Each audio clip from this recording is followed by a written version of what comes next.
Do you know that feeling where one minute you are calm and focused, then something small that happens outside of you suddenly takes over your entire mood and attention? You've accepted this as just the way things are, maybe even thinking it is a fixed part of who you are. But what if that sudden loss of control is not really you, but rather a bad internal program that you were never shown how to correct and then control?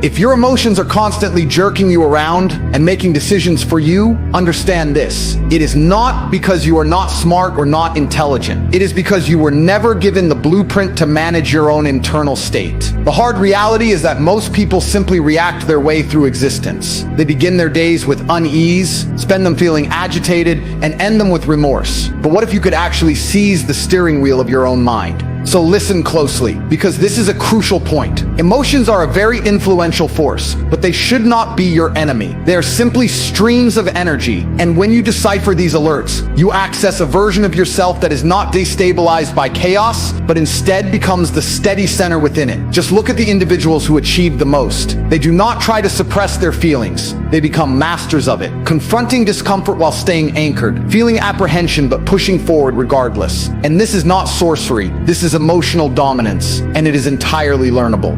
Many remain paralyzed because they treat their feelings as undeniable truths. A fleeting sense of inadequacy convinces them they are fundamentally flawed. A moment of feeling dismissed persuades them they are without value. Yet, feelings can be profoundly deceptive, particularly if you fail to scrutinize them. If you do not gain command over your emotions, they will inevitably command you. They will compel you to surrender when challenges arise, to speak words you will later regret, and to remain insignificant when your potential is to be formidable. This is more than just another feel-good speech. This is your final warning. Your mental framework has been molded by your history, your scars, and your surroundings. But starting this very moment, you will learn how to demolish that conditioning. You will grasp the mechanics of your emotions, and more importantly, how to govern them without sacrificing your genuine self. So pay close attention, because this could be the most pivotal transformation you ever undergo. Your feelings dictate your entire perception of reality. They influence your interactions with others. They steer every single choice you make, consciously or not. The central issue is that most individuals never pause to investigate the why behind their feelings. They drift through life manipulated by unseen internal dynamics. Resentment, shame, envy, uncertainty. These are not arbitrary. They stem from narratives you have repeatedly told yourself. Narratives forged from suffering, unmet expectations, and apprehension. So unless these foundational stories are confronted, they will continue to control your existence. Just consider how frequently fear has silenced you when you desperately needed to assert yourself. How many times have you erupted in fury, not due to the immediate trigger, but because of years of pent-up pressure? We have all experienced this. This is the undeclared internal conflict raging within millions, a struggle they keep hidden because they have been taught to conceal emotions rather than understand them. But the truth is this: understanding your emotions is the initial move towards mastering them. Behind every intense feeling lies a concealed assumption, a trigger, an unhealed wound from your past. You are not inadequate because you feel intensely. You simply have not yet learned to interpret what your emotions are genuinely attempting to communicate. And when you start to interpret, when you begin to decode the underlying message, everything transforms. Your sense of powerlessness vanishes. You cease to react blindly to every obstacle. You start to consciously choose the person you want to be in any given situation.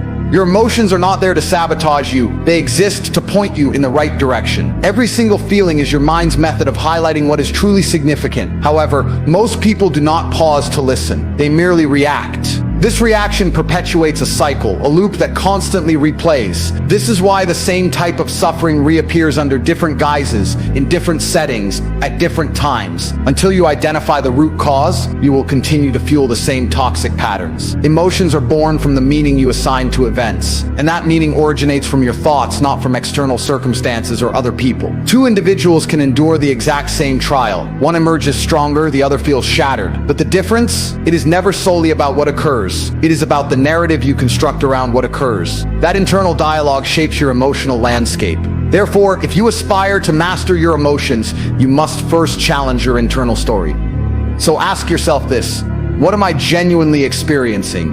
How did this feeling begin? Is this anguish even mine, or is it an inheritance from someone else? You would be astonished by how many feelings you bear that were never your own, passed down from family, society, or old injuries you never realized were still open. But here's the truth. Once you attain awareness, you gain choice. The choice to respond intelligently, not to react impulsively. The choice to rewrite that inner script. And this is where true liberty begins. Countless individuals wear a fake persona daily, projecting strength while silently crumbling. But that is not true fortitude. Authentic strength involves looking inward and declaring, "I will no longer be captive to my history." Emotional mastery commences the instant you cease fearing them. And when you stop faking resilience and start asking what you genuinely require, that is when your true recovery starts. That is when lucidity reappears. And that is when real power is forged. So don't let old feelings rule your future. Past hurts don't mean you were broken for good.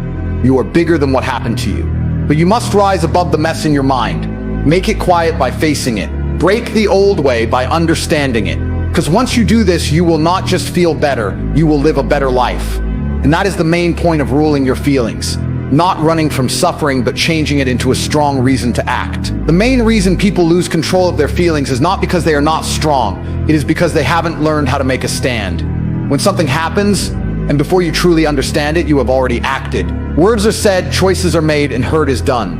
But later you ask yourself why you keep doing the same bad things over and over. This is clearly not just a habit, but rather not being aware enough and not having a key understanding between something happening and how you should act. Your mind is set up to keep you alive.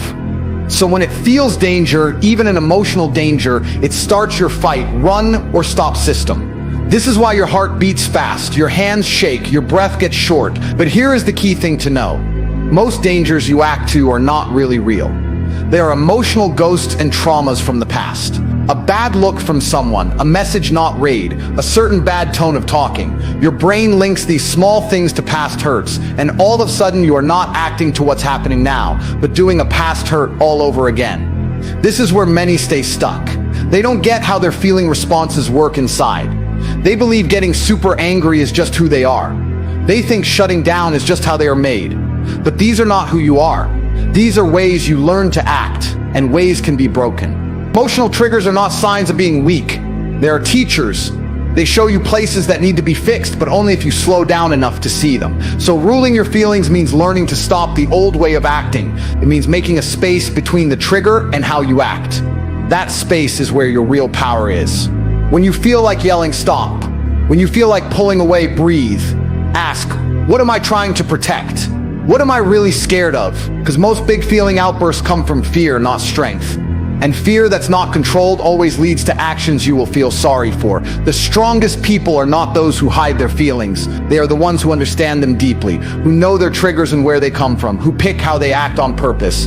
Not because it is easy, but because it is needed. That is what makes the difference between always just acting without thinking and being truly solid. You don't need to be perfect. You just need to be here now. Because once you become aware, the old way loses its power over you. And there is a quiet power in picking how you act when every bit of you shouts to just react. That picking grows self-control.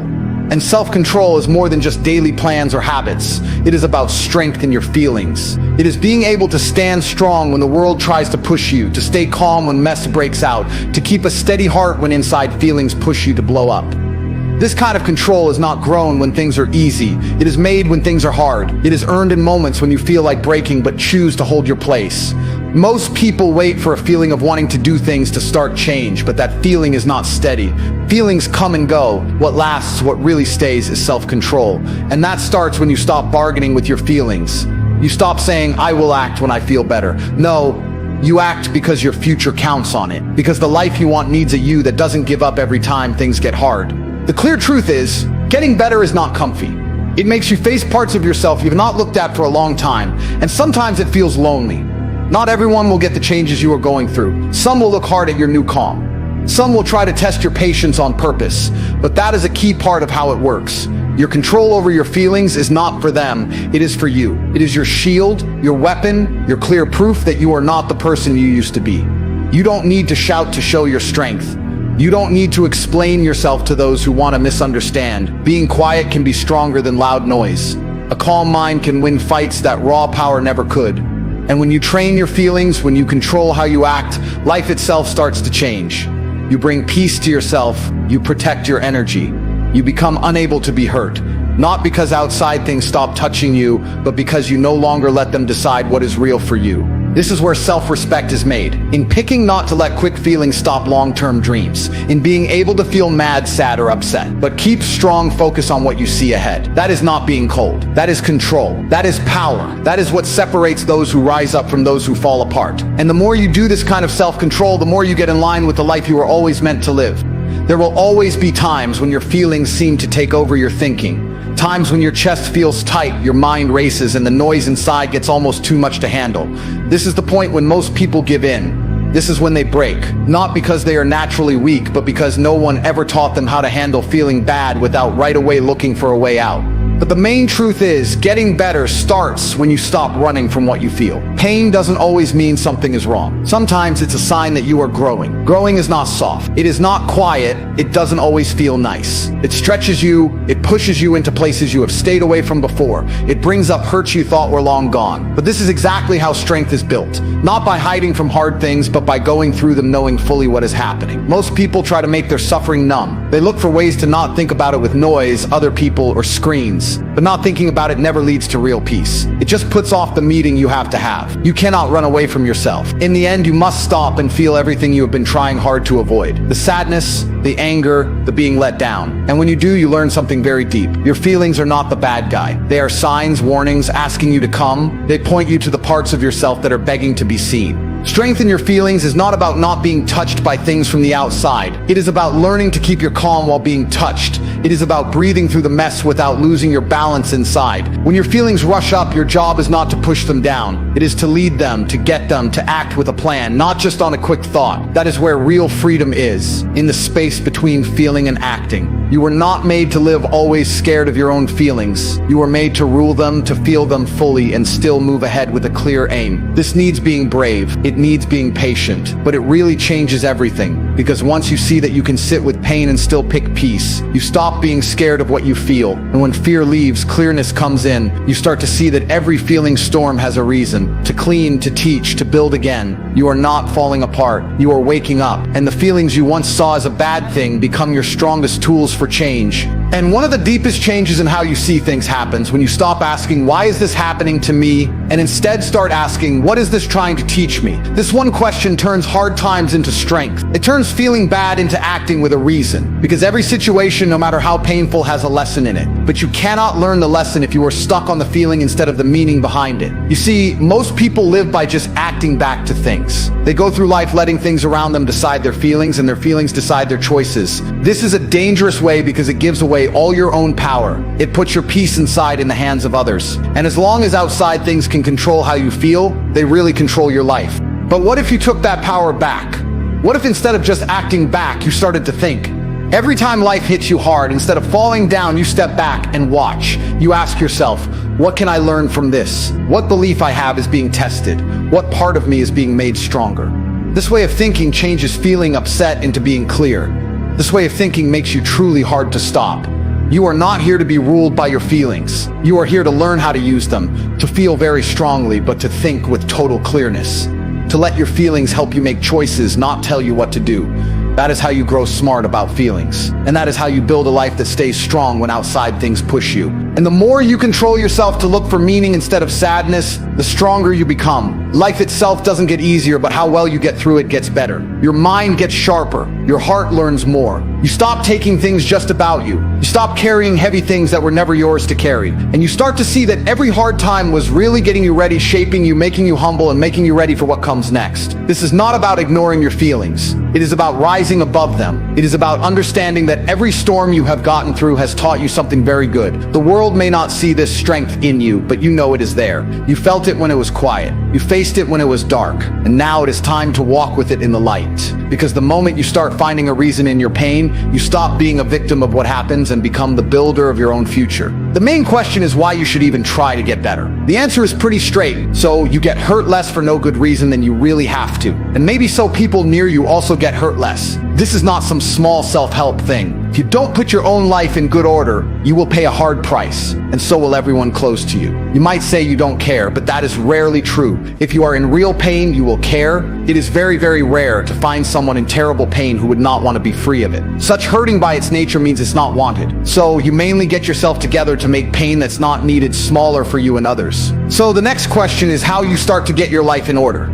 The answer, and this is a useful idea, is to look around for something that really annoys you and see if you can fix it. I often tell people to improve the things they do every day because these are often seen as unimportant. Your morning habits, your meals, these daily routines make up a big part of your life, maybe half of it. And people think these everyday things don't need focus, but that is exactly wrong. The things you do every single day are, without a doubt, the most important things you do. Imagine you are in a room, maybe your bedroom. Sit there and really think. If I wanted to spend 10 minutes making this room better, what would I need to do? You must ask this as a real question, not like you're telling yourself what to do, and things will become clear. Maybe a pile of papers that is a bit annoying, a spot where a little tidiness would be good, some trash behind your computer screen that you haven't looked at for months. The room would be a little better if it were less dusty and the wires were not tangled. If you let yourself look around the place you live, many small problems you can fix will show up. The easiest place to start would be to tidy your room. You might ask if this counts as therapy. The answer depends on how you see the edges of your life. I would suggest starting where you are able to start. If something shows itself as needing fixing and you are able to fix it, then you should fix it. Take care of 100 small things like that and your life will be very different. Part of what artists do, for example, when Van Gogh paints a normal room and it seems to shine, is to show you what is beyond what you usually see. Your eyes are made so that memory and what you think will take the place of really seeing whenever possible, because it's faster. So you really see what you think you will see. If what you see is plain, dull, boring, and not exciting, then that idea comes from you, not from what is really there. What the artist does by showing that normal reality again is to remind you of the possibility that is sleeping inside it. So I am suggesting that people connect with the possibility that is right in front of them. The rule is this: you are trying to get better, find something you could change, that you want to change, even a very small thing. It must be something you can do and want to do. It might be a very small adjustment. If you are only willing to take a tiny step forward, that is completely okay. Take that tiny step, it makes you a little stronger. Then the next step can be a little bigger. This is the way of being humble. If people look at their lives, a useful thing to do is to think about where they are right now. The room example is strong because everyone can use it. Go back to where you live, sit down, and think, I am going to make this place better for half an hour. What should I do? If you ask truly, ideas will come quickly. This happens because your mind is a strange tool. As soon as you give it a real goal, it changes how you see the world to match that goal. This is basic to how you see what is real. So if you give it a job, and you must be real about it, which means lining up your thoughts, feelings, and actions, the world will change itself around that goal. This is a strange but powerful thing. And you need to be careful about what you try to get, because what you aim for really decides how the world shows itself to you. If the world looks bad to you all the time, one important question to ask is if whether you are aiming for the right thing. And I am not trying to make everyone's problems just about aiming wrong. People have bad times for many reasons: sickness, accidents, the way life is just random. So you must balance this idea with the truth of bad luck that you can't predict. Still, it is a very useful question to think about. This means that, ideally, you wake up excited about the day, ready to get involved. As far as I can tell, you do this by first saying what your long-term perfect goal is. Maybe you also name a situation you really want to avoid, so you are pushed by both the chance of winning and the fear of losing. You set your goal as a special person, picking goals that make you think, if I could get that by my own work, it would clearly be worth doing. Okay, so this is your aim. How does it turn into daily, weekly, monthly actions? This is where a schedule becomes very helpful. Make a schedule and stick to it. Now, what is the rule for this schedule? It is not a jail. That is the main mistake people make. They don't like schedules. But what kind of schedule are they making? A list of duties. I have to do this, then this, then this, then they try to escape with video games. Because who wants to do all these have to jobs? You must make the schedule so that you have the day you really want. That is the important idea. Okay, I have tomorrow. If I were to plan it to be the best day I could actually have, what would it look like? Maybe 20% of your day needs to be duties, or more if you are behind. But even then, ask yourself, I have these things I must do. I have to schedule them. What is the right amount of duty to reward? You discuss this with yourself, like you would with someone working for you. It is like saying to yourself, I want you to work. What will I give you that makes it likely you will help? Maybe you work for an hour, then give yourself 15 minutes of a game you like as a reward.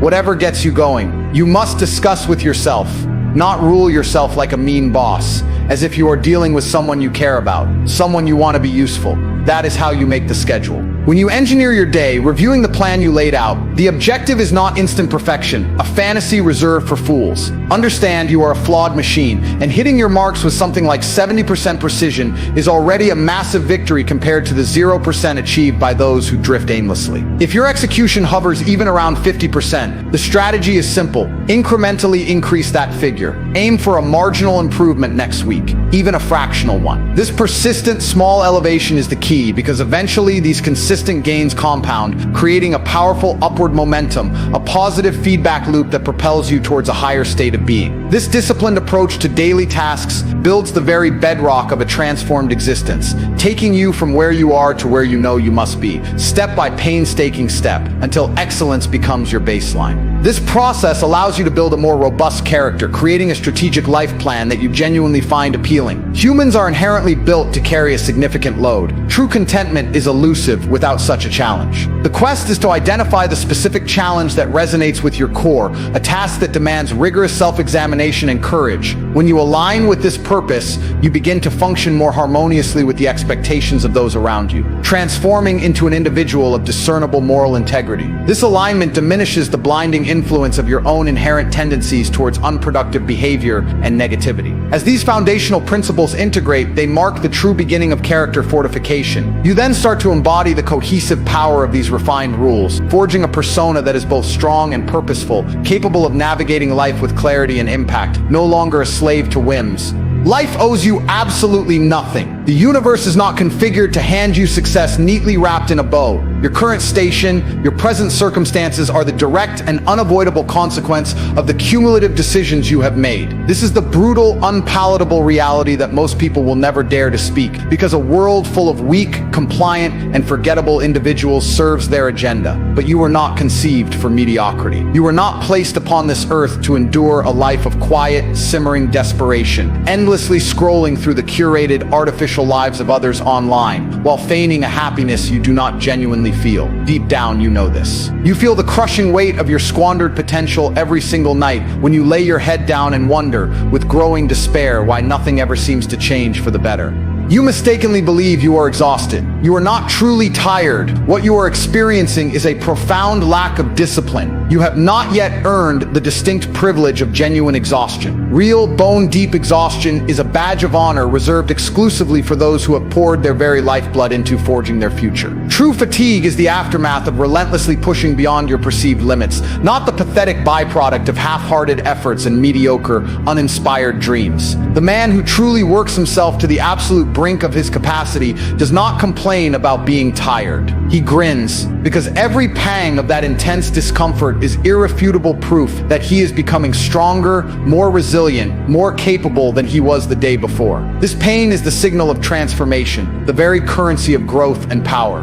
Discomfort is not your nemesis. It is your most reliable navigator. Every single ache, every unsettling moment of unease, every demanding personal sacrifice is a definitive step forward on the path towards becoming the formidable individual you are ultimately destined to be. Yet, the vast majority of you actively flee from it. You dread the struggle, when in fact struggle is your exclusive, non-negotiable pathway to achieving genuine significance. You profess to desire wealth, respect, and influence, but you are fundamentally unwilling to crawl through the metaphorical hell that is required to attain them. And it is precisely for this reason, this cowardly aversion to necessary hardship, that you will ultimately lose. Success does not gravitate towards the man who merely wishes for it. It belongs solely to the man prepared to suffer, fight, and if required, risk everything.